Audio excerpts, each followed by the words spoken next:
அனைவருக்கும் வணக்கம். உங்கள் எஸ்கே. இன்று என்ன தலைப்புன்னு பார்த்தீங்கன்னா பிளான்னா திட்டம். இது வந்து என் வாழ்க்கையில் வந்து ஒரு சில வருடங்களாக இது பிளான் பண்ணி தான் இருக்கேன். சில டைமில் வந்து நம்ம சொல்லுற இந்த பிரபஞ்சம் வந்து நம்மளுக்கு ஒரு சில வார்த்தைகளை வந்து உங்களுக்கு வந்து பரிசளிக்கும்.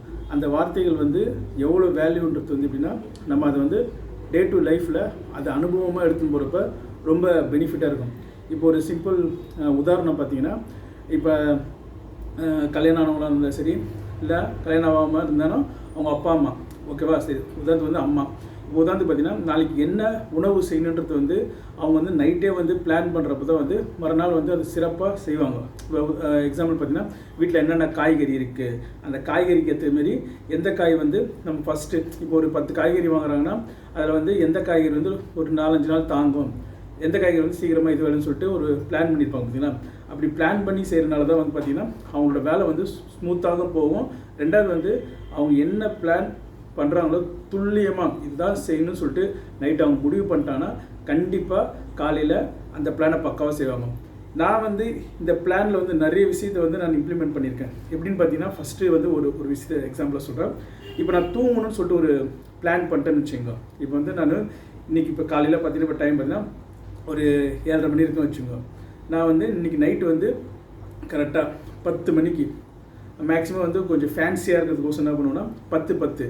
ஏன்னா 10:10ன்றப்ப வந்து நிறைய பேருக்கு இந்த விஷயங்கள் வந்து எப்படி தெரியும்னா, 10:10னா இந்த வால் கிளாக் கண்டுபிடிச்சாங்களே, நீங்கள் போய் எந்த வால் கிளாக் இப்போ வந்து வால் கிளாக் கடனாக இருக்கான்னு தெரியல.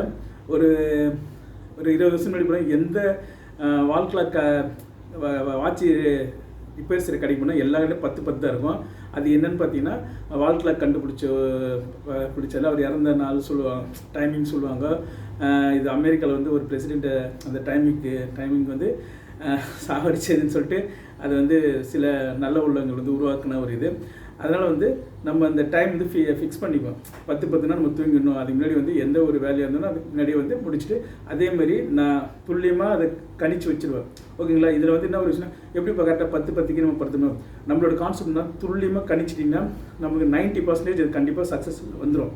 100% வரணும்னா அதுக்கு ஒன்றும் வந்து நம்ம நல்லா இயற்கையோட மிங்கிள் ஆகணும், ப்ளஸ் வந்து ஈர்ப்பு விதியை நம்ம இது பண்ணணும். அதனால் மேக்ஸிமம் இந்த 10:10ன்றது பிளான் பண்ணுறேன். காலையில் மேக்ஸிமம் அலாரம் வைக்க மாட்டேன். ஏன்னா நான் வந்து 10:10 அது வைக்கிறப்ப அதேமாதிரி 5:05 காலையில் எழுந்துக்கணும்னு பிளான் பண்ணுவேன். மேக்ஸிமம் பார்த்தீங்கன்னா 5:10 அதுமாரி வந்து நம்மளை இயற்கை தானாகவே எழுப்பிடும். இதை வந்து ஒரு சில நிறைய பேர் வந்து கொஞ்சம் சீக்கிரட்டாக சொல்ல வேண்டியதுனா, நீங்கள் இப்போ தூங்க போகிறதுக்கு முன்னாடி வந்து தலகாணி கிட்ட சொல்லிட்டு படுங்க, இதுமாரி வந்து நான் காலையில் வந்து 5 மணிக்கு எழுந்துக்கணும். அதுமாரி இதுக்கு ஒரு சிம்பிள் எக்ஸாம்பிள் சொன்னு வச்சுக்கோங்க. நான் வந்து ஒரு 20 வருஷத்துக்கு வந்து கிரிக்கெட் பிளேயர்னால் ஒரு டீமோட கேப்டனாக இருந்தேன். அப்போ என்ன ஒரு இது நடக்குன்னா, வீக்லியான சனிக்கிழமைனா நைட்டு வந்து ஃப்ரெண்ட்ஸுங்களால் கூப்பிட்டு ஞாயிற்றுக்கிழமை காலையில் வந்து மேட்ச்சுக்கு போவோம். அது வந்து ரெகுலர்னால் நம்ம கொஞ்சம் 6 மணிக்கு எழுந்துட்டு ஒரு 6:30 எழுந்துவோம். ஆனால் அதே வந்து ஞாயிற்றுக்கிழமை வந்து எங்களுக்கு வந்து டோர்னமெண்ட் ஏதாச்சும் நடக்குதுன்னு வச்சுக்கோங்க. காலையில் பார்த்தீங்கன்னா ஃபஸ்ட்டு மேட்ச் எங்களுக்கு தான் சொல்லுவாங்க, 6 மணிக்கு மேட்ச் சொல்லுவாங்க. அப்போ வந்து நாங்கள் வந்து பிஃபோராக 5 o'clockனா எழுந்து இது பண்ணோம். இப்போ பார்த்தீங்கன்னா நைட் நான் தூங்கிடுவேன். ஆனால் நம்ம கரெக்டாக பார்த்தீங்கன்னா அலாரங்களாம் அப்படின்னா இருக்காது. ஆனால் பார்த்தீங்கன்னா 5 மணிக்கு எழுந்துக்கிறதுக்கு முன்னாடி 5 மணிக்கு முன்னாடி பார்த்தீங்கன்னா 4:30 மணினா எழுந்துருவேன். ஏன்னு பார்த்தீங்கன்னா நம்ம கான்சியன்ஸ் அதாவது உள்ள இதில் ஆள் மனசு இதில் நம்ம மேலேருந்து இந்த புத்தி மூலம் ஒரு விஷயத்தை நீங்கள் பிரபஞ்சத்தில் துல்லியமாக பதிய வச்சுட்டீங்கன்னு வச்சுக்கோங்க. அதை பிளான் பண்ணிட்டீங்கன்னு வச்சுக்கோ. அதை வந்து கரெக்டாக நீங்களே வந்து அசந்து தூங்கிட்டாலும் உங்களை கரெக்டாக அந்த டைமுக்கு வந்து இது எழுப்பும். இந்த பிளான் வந்து நான் லேட்டஸ்ட்டாக பார்த்தா எனக்கு வந்து ஒரு வீடியோ பார்க்குறப்ப எனக்கு டக்குன்னு ஒருத்தர் சொல்கிறப்ப பார்த்தீங்கன்னா எனக்கு டக்குன்னு ஸ்ட்ரைக் அடிச்சு. ஏன்னா சில விஷயங்கள் வந்து நம்ம டே டு லைஃப் இந்த வார்த்தைகளை கேட்டு இருப்போம், ஆனால் வந்து அதை இம்ப்ளிமெண்ட் பண்ணணும். அது ஒரு குறிப்பிட்ட விஷயத்துக்கு இம்ப்ளிமெண்ட் பண்ணுன்றப்போ வந்து சூப்பராகும். இது வந்து நான் எப்படி நான் பிளான் இது பண்ணுறேன்னா, ரூட் மெமரின்னு சொல்லிட்டு ஏற்கனவே ஒரு பதிவு பேசியிருப்பேன். ஆனால் வந்து அது ஒரு டாப்பிக்காக சொல்லியிருப்பேன்னு தெரியல. ரூட் மெமரி வந்து எப்படி பண்ணால், நான் தூங்க போகிறதுக்கு முன்னாடி வந்து நீ காலையில் என்னென்ன நடந்தது அதுலேருந்து நான் தூங்குற வரைக்கும் பாஸ்ட்டை பற்றி ரூட் மெமரி பண்ணிவிடுவேன். அப்புறம் வந்து ப்ரெசென்ட் வந்து இப்போ நம்ம ஒர்க் பண்ணுறப்ப இந்த ஒர்க் இப்போ நான் ஒரு ஒர்க் பண்ணுறேன்னா அது காமனாக வந்து டெய்லியும் ஒரே பேஸான ஒர்க்காக தான் இருக்கும்.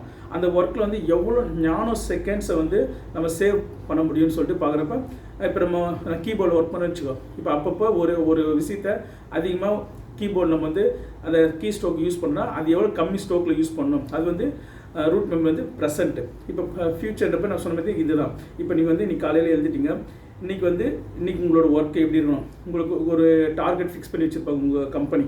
அப்போ வந்து அந்த டார்கெட்டை அச்சீவ் பண்ண மாரி நினச்சிங்க, இந்த டைம்குள்ளே இந்த நான் டார்கெட்டை அச்சீவ் பண்ணிட்டேன். இன்னொரு விஷயம் என்னென்னா, நீங்கள் அச்சீவ் பண்ண மாதிரி நினச்சி இந்த பிரபஞ்சத்துக்கு ஒரு நன்றி சொல்லுங்கள். இந்த பிரபஞ்சம் பொறுத்த வரைக்கும் எப்படின்னா, இந்த லா ஆஃப் அட்ராக்ஷன் எப்படின்னா, நீங்கள் ஒரு விஷயத்தை உங்களுக்கு கிடைச்ச மாரி நினச்சிங்கன்னா, உண்மையாலுமே நினச்சிங்கன்னா அதை வந்து இந்த பிரபஞ்சம் கொடுக்கும். அது எப்படி நினைக்கணும்னா, மனக்கண்ணால். இப்போ வந்து உங்களுக்கு எதாவது சொல்லலாம், லாட்ரி சீட் வாங்குறீங்க, அந்த லாட்ரி சீட்டில் வந்து ஒரு ரூபாய் கிடச்சிட்டப்ப கிடச்சிடுச்சு நன்றின்னு அப்படி சொல்லாமல், அந்த கிடைச்ச 1 கோடி ரூபாய்க்கு நீங்கள் எப்படின்னா இந்த பிரபஞ்சத்தில் இந்த உலகத்தில் வாழ போகிறீங்க. இப்போ வந்து ஒரு ஜாலியாக ஃபாரின் டூர் போகிற மாரி, ஒரு பங்களா வாங்குற மாரி, அதுமாரி உங்கள் மனக்கண்ணால் மூடி, உங்கள் மனக்கண்ணால் நீங்கள் அதை ஈர்க்க முன்னோன்னா எங்கேருந்து அந்த மேஜிக் நடக்க தெரியாது. இந்த உலகமே வந்து ஒரு மேஜிக்கான உலகம் தான். ஏன்னா திரும்ப ஏன் சொன்னால், நான் வந்து நல்ல இந்த விபாசனான ஒரு இதில் போயிட்டு, இந்த மூச்சு காத்தானது உள்ளே போய் நம்மளுக்கு என்ன பண்ணுது, இந்த மூச்சு காற்றை சுற்றி இந்த பிரபஞ்சத்தை சுற்றி என்னன்னு இருக்குதா, அக்ஷயா அப்படின்னு ஒரு விதமான மெமரி. இப்போ நம்ம எப்படி சொல்ல, மெமரி ஸ்டோரேஜ் சொல்கிறோம் பார்த்தீங்களா, இந்த ஃபோனில் பார்த்தா 128 GB மெமரின்னு, அதுமாரி இந்த பிரபஞ்சத்தோட மெமரிக்கு வந்து கணக்கே கிடையாது. அதனால் இந்த பிரபஞ்சத்தில் ஃபுல்லாக நம்ம நினைக்கிறது பேசுறது எல்லாமே பதிஞ்சிருக்கு.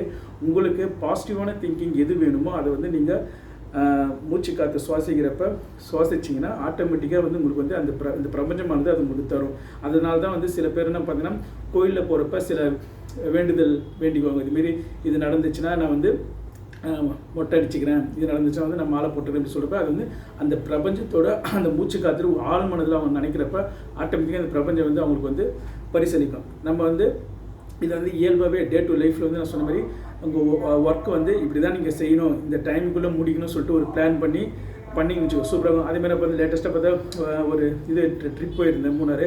அப்போ வந்து நாங்கள் எங்கள் ஃப்ரெண்ட்ஸ் சர்க்கிளில் ஒரு பிளான் பண்ணோம், இந்த பட்ஜெட்டுக்குள்ளே முடிக்கணும்னு சொல்லிட்டு. அதேமாரி வந்து மேக்ஸிமம் பார்த்தீங்கன்னா அந்த பட்ஜெட்டுக்குள்ளே நாங்கள் டைப் பண்ணி கரெக்டாக எடுத்து வந்து மேக்ஸிமம் முடிக்க ட்ரை பண்ணோம். கொஞ்சம் சில இடத்துங்களில் வந்து நம்ம வந்து புது இடத்துல போகிறப்போ கொஞ்சம் இதுவும், ஆனால் வந்து பக்காவாக பிளான் பண்ணுங்கள். ரெண்டாவது இன்னொரு விஷயம் வந்து, ஒரு குடும்பஸ்தனாக இருந்தால் யாருக்கிட்டையுமே வந்து கடன் வாங்கி வாழ்க்கையை வாழாதீங்க. இதுதான் வந்து இயற்கையோட தர்மம். ரெண்டாவது முடிஞ்சவளுக்கு நம்ம குடும்பத்துக்கு வர பணத்தை தர்மமாக சம்பாதிங்க. இன்னொரு விஷயம் வந்து பிளான் பண்ணுங்கள். ஃபஸ்ட்டு வந்து ஒரு பணம் நம்மளுக்கு வருதுன்னா அது எப்படி வெளியே போகுதுன்னு பாருங்கள். முடிஞ்ச அளவுக்கு வந்து நான் சொன்ன மாதிரி இந்த பிளான் திட்டமிடுதல், இதுதான் வந்து நாட்டில் இருக்கிற நம்ம தமிழ்நாடாக இருந்தாலும் சரி, இந்தியாவாக இருந்தாலும் சரி, பட்ஜெட் சொல்லிட்டு வருஷத்துக்கு ஒரு பட்ஜெட் போட்டு ஒரு பிளான் பிரகாரம் பண்ணுவாங்க. இந்த பிளான் வந்து முடிஞ்ச அளவுக்கு நான் சொன்ன மாதிரி நீங்கள் தூங்குறதுக்கு யூஸ் பண்ணிக்கோங்க. கண்டிப்பாக வந்து பக்காவாக இருக்குது. ஏன்னா வந்து டே டு லைஃப்பில் டெய்லியும் ப்ராக்டிஸ் பண்ணுங்கள். நிறைய பேர் தூக்கம் ரொம்ப கஷ்டமாக இருக்குது, நைட்டில் என்னால் தூங்க முடியல. நீங்கள் மேக்ஸிமம் முடிஞ்ச அளவுக்கு வந்து செல்ஃபோனு டிவி பார்க்குறதுனா வந்து ஒரு 9:30க்குள்ளே நீங்கள் க்ளோஸ் பண்ணிட்டீங்கன்னா அடுத்த ½ hour வந்து மைண்ட் ரிலாக்ஸ் ஆகிடுங்க. ஏன்னா வந்து தூங்க போகிறப்ப 3 விஷயம் வந்து நமக்குள்ளே நடக்கும். ஒன்று வந்து நம்ம சாப்பிட்ட உணவை வந்து நம்ம உடம்பு வந்து ஜீரணம் ஆகிற வரைக்கும் உடம்பு அவ்வளோ சீக்கிரம் தூங்காது. அப்புறம் காலையிலேருந்து நீங்கள் புத்தியை வந்து ரொம்ப வந்து களைச்சி போட்டிருப்பீங்க, புத்திய மனசும். அது வந்து அடுக்கி ஒரு லேயர் வரைக்கும் போகிறப்ப அது வந்து அது லைன் ஆகிற வரைக்கும் வந்து உங்களோட தூக்கன்றது வராது. அப்புறம் வந்து நம்ம உடம்போட டயர்ட்னஸ் நம்ம இன்றைக்கி செஞ்சால், இப்போ வந்து சில பேர் கூலி வேலை செஞ்சோன்னா உடனே படுத்துருவாங்க. ஓகே, இப்போ தான் உடம்பு டயர்டாக இருக்கும், அது உடனே படுத்துருவாங்க. இந்த புத்திக்கு இந்த கம்ப்யூட்டர் வேலை சொன்னால் கொஞ்சம் அவசியம் படுக்க முடியாது. அதனால் தூங்கணும்னு நினைக்காதீங்க. நீங்கள் கண்ணை மூடிட்டு நீங்கள் 8 hour கண்ணை முடிந்தாலும் போதும், இந்த உடம்பு தனி சரி பண்ண ஆரம்பிச்சிடும். அதனால் முடிஞ்சளவுக்கு இந்த தூக்கமின்மையை இந்த பிளான் மூலம் பண்ணி பாருங்கள், சிறப்பாக இருக்குது. நான் வந்து ட்ரை பண்ணி தான் இருக்கேன். நல்லா எனக்கு வந்து அது ஒரு இதுவாக என் லைஃப் நல்லா யூஸ்ஃபுல்லாக இருந்தது தான் இந்த பதிவு உங்களுக்கு பதிவிடுறேன். இது வரைக்கும் கேட்ட அனைத்து நல்வுள்ளங்களுக்கும் கோடான கோடி நன்றி.